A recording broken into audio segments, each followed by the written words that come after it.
Learn like a pro. Have you ever wondered how we can use something as invisible as electricity to do what looks like, well, chemical magic?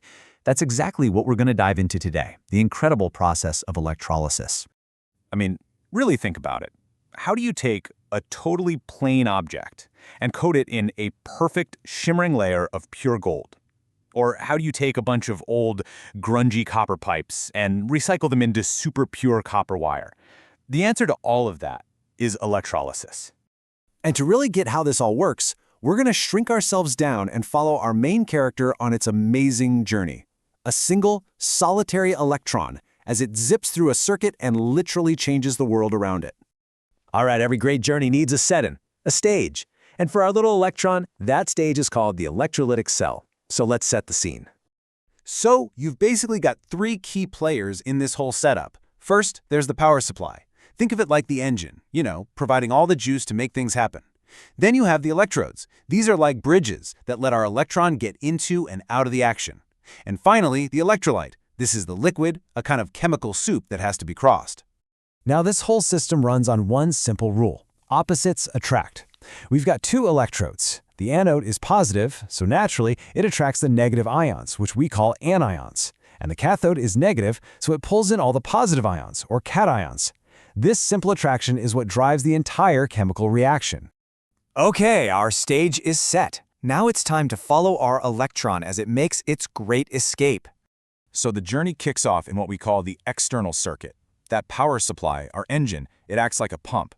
It literally forces our electron out of the anode and pushes it along a metal wire all the way over to the cathode. So far, so good, right? That's the easy part of the trip. Now, here's the crucial part. None of this would just happen on its own. This is not a spontaneous reaction.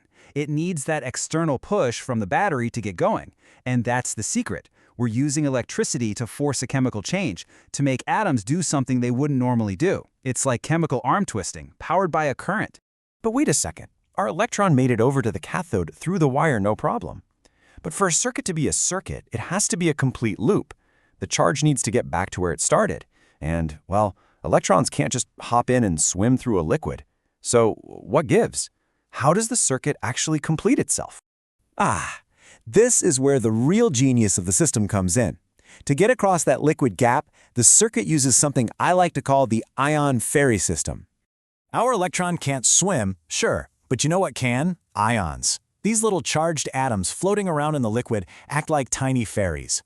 The positive cations are drawn towards the negative cathode, and the negative anions are pulled over to the positive anode. By physically moving across the liquid, they carry the charge with them, completing the circuit from the inside. It's brilliant. Okay, let's zoom in on the anode for a second. When those negative anion ferries get to the positive anode, they drop off their cargo, their extra electrons. This process, losing electrons, is called oxidation. And a super easy way to remember it is the acronym OIL. Oxidation is loss. Meanwhile, all the way across the solution at the negative cathode, the exact opposite is happening. The positive cation ferries arrive and pick up the electrons that just traveled through the wire. This process, gaining electrons, is called reduction, and the other half of our handy trick is RIG. Reduction is gain. Put them together, you get oil rig. You'll never forget it. This is the moment of transformation. At the anode, a negative ion gives up an electron and becomes a neutral atom. And at the cathode, a positive ion grabs an electron and also becomes neutral. This is how brand new, pure substances are literally built, atom by atom, right there on the surface of the electrodes. The whole system is this perfectly balanced closed loop.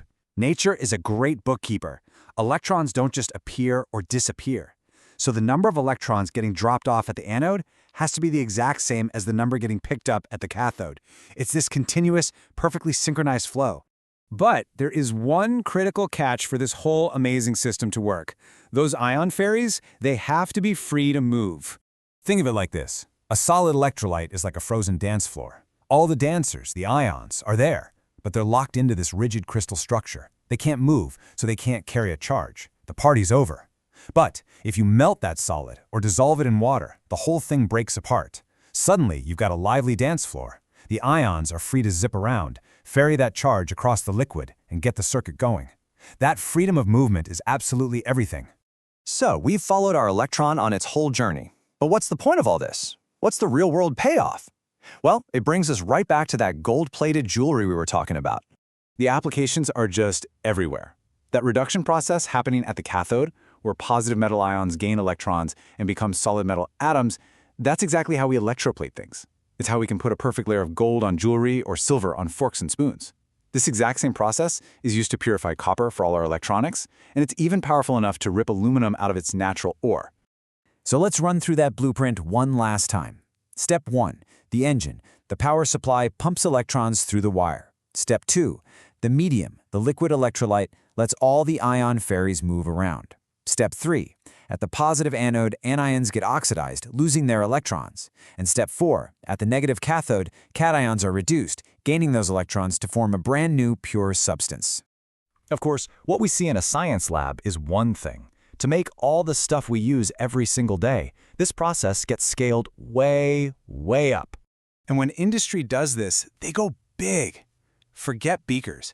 Think about giant chemical vats, some as big as a swimming pool. Instead of a little battery, they use these massive power supplies that push incredible amounts of current. And it's all automated, running 24/7 to produce the tons and tons of pure metals our world relies on. In the end, it really does all come back to that one single electron, forced on a journey that creates unbelievable chemical change. And that leaves us with a really powerful question.